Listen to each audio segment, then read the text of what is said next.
નિર્દોષ અને કુંવારી માનો હાથ કોણ ઝાલશે ભગત? આ દુનિયામાં દરેક બાળક પોતાની સાથે ભાગ્ય લઈને આવે છે. હરિ કરે, ગંગાનું બાળક પણ એનું ભાગ્ય લઈને આવશે. હરિ હવનું હારું કરે છે. માસી માસી જોયું? કાકા કાકીની કેવી વાત માની ગયા? અને અને તમે કેટલું કીધું તોય તમારી વાત નો માયના. ઓલી કાકીએ કીધું ને તો કેવા ચાકડા પાઈ જઈને બેસી ગયા અને કેવા બાટલા ઘડવા લાગી ગયા. અગર જેવા માણસ ગંગાએ પહેલી વાર જોયા છે, એમણે મારું જીવન ધન્ય કર્યું છે. એમની સેવા અને દયાએ મને સ્વર્ગનું સુખ આપ્યું છે. અને એમને એવું કહેજો કે ભજન શીખવાનું તો રહી ગયું, પણ એમણે મને જે હાચા મનથી હરિનું નામ લેતા શીખવાડ્યું છે ને, એ જ હવે મારો સહારો બની રહેશે જીવન જીવવાનો. મેં જેની રક્ષા કરવાનું વચન આપ્યું હતું, પણ એ વચન નિભાવી ન શક્યો. એને મારા ઉપર ભરો મૂક્યો હતો ને એ જ ભરો હું નિભાવી ન શક્યો.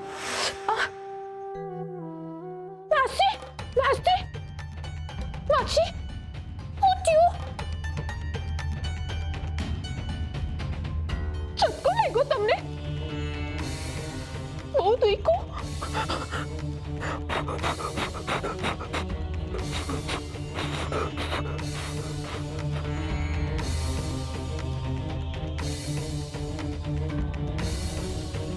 માસી માસી માસી માસી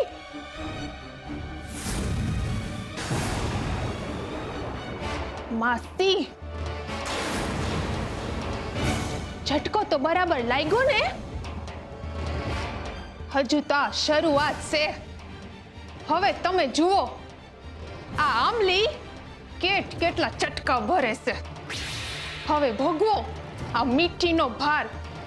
મારા વાલા તુલસી વાવ, ખોરાને લીધે મારો વર મને છોડીને ભાગીને ગયો છે ને, તો હવે તું જો તારો વર અને તારું ઘર બધુંય કેમનું ભાંગી નાખું છું.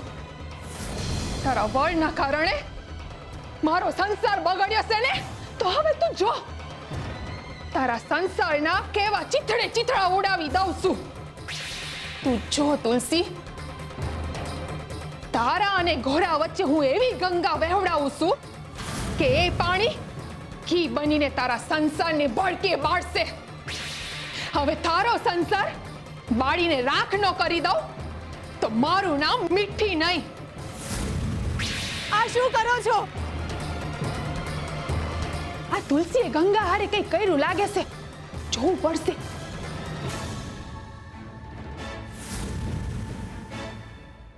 ક્યાં લઈ જાઓ છો મને? મહારાજના આદેશનું પાલન કરું છું.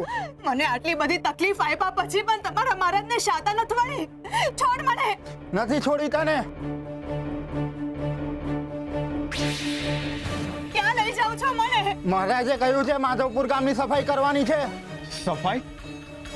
કઈ સફાઈની વાત કરો છો તમે? આવા પાપી અને નરાધમ લોકોને દૂર કરવાનું ફરમાન કર્યું છે મહારાજે. આ ગામમાંથી જ નહીં, આ દુનિયામાંથી દૂર કરવાના છે આ લોકોને. આવા તત્વોને મૃત્યુદંડ આપવાનું નક્કી કર્યું છે મહારાજે.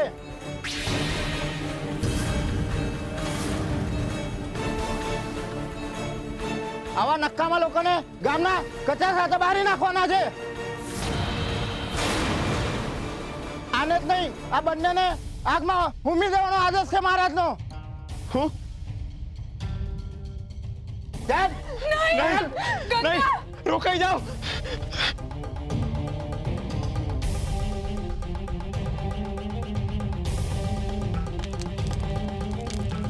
ચાલ.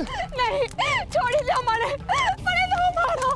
જવા દો. હવે તારો એક જ માર્ગ છે, મૃત્યુ.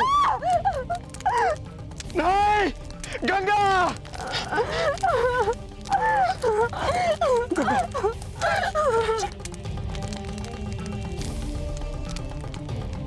આ હું કરી રહ્યા હતા તમે લોકો?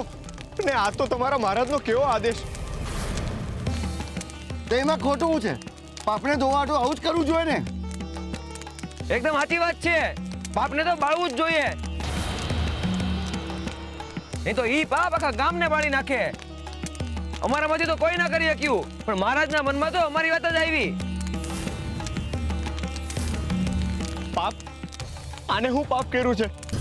ને તમે લોકો જો એને પાપ ગણતા હો તો એ જ પાપને નાથવા હાટું તમે જ પાપનો ઉપયોગ કરશો. એના પાપને નાશ કરવા હાટું એની હત્યા કરીને તમે જ પાપ કરશો. જે ભાગમાં સડો પડે એને કાપવો જ પડે. મૃત્યુ સિવાય બીજો કોઈ માર્ગ નથી. આ પાપીના લીધે ગામની બીજી છોડીઓ બગડે ઈ પહેલા અને સજા આપીને ગામને બચાવવું ઈ જ સાચી રીત છે.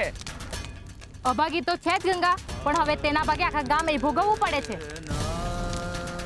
આપણી ચકીબેનની દીકરીનું રામપુર ગામમાં જ હગું કર્યું હતું. એમને ખબર પડી કે માધવપુરમાં તે કુંવારી માં ફરે છે, તો એમને એમની દીકરીનું હગું તોડી જ નાખ્યું. બિચારીનું જીવન આ અભાગીના લીધે જ બગડ્યું છે. ગામની કોક છોરી હોત તો હજી સમજત, પણ આ ગામની છે ને આખા ગામનું ધનોત પનોત કરવા બેઠી છે. એના પાપે ગામની આબરૂ કોળીની થઈ ગઈ છે. હું તો કહું છું કે આખું ગામ ભડકે બળે એ પહેલા એને બાળી નાખવી જોઈએ. ઈ જાય ને એની હારે એનું પાપે જાય. હા હા હા સાચી વાત છે. હા હા મારી નાખો આને. હગાવે પાપીની ચિતા.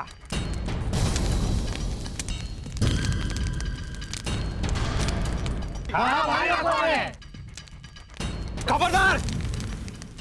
જો કોઈએ એના હાથ પર લગાડ્યો છે તો આ પાપી નથ. આની હારે પાપ થયું છે. એની સજા એ ભોગવી જ રહી છે. એના પેટમાં બાળક છે. તમે લોકોએ ક્રૂરતાની હદ વટાવી છે. આની જોડે જે કંઈ પણ થયું એમાં આનો હું વાંક? મારી નાખો, મારી નાખો. અરે તમે એટલું તો વિચારો, એના પેટમાં આકાર લઈ રહેલા એ બાળકનો આમાં હું વાંક? તમે લોકોએ માણસાઈને નેવે મૂકી દીધી છે કે શું? તમારામાંથી એવા કેટલાય લોકો છે જેને જોઈને હું હરિભક્તિ કરતા શીખ્યો છું. અરે તમે તો મનમાં હરિની બીક રાખો. જ્યારે મારી માં મરી ગઈ હતી ને ત્યારે તમે જ લોકોએ મને એને શુરાને હાંચવાતા. ને આજે એક બાળકને અને એની માને મારવા તૈયાર થઈ ગયા. અરે તમને હંધાઈને હું થઈ ગયું છે? એક બાપને ડામમાં હાટું બીજું પાપ કરવા તૈયાર થઈ ગયા તમે. અરે તમે લોકો સત્ય અને અસત્ય વચ્ચેનો ભેદ કેમ નથી પારખી રહ્યા? ના ગંગાએ હત્યા કરી છે, ના એના બાળકે. ને એના એરે જે કંઈ પણ થયું એની પીડા હજુ સુધી ભોગવી જ રહી છે ને. એના માથા પર ગુનાનું મુગટ પહેરાવીને તમે એને વધારે પીડા કેમ આપો છો? એનો વાંક ભલે ના રહ્યો, પણ એના બાપ વિનાના બાળકથી સમાજને કલંક તો લાગશે ને. જે બાળકના નામ પાછળ બાપનું નામ નથી હોતું એ બાળકના ભવિષ્યનું શું?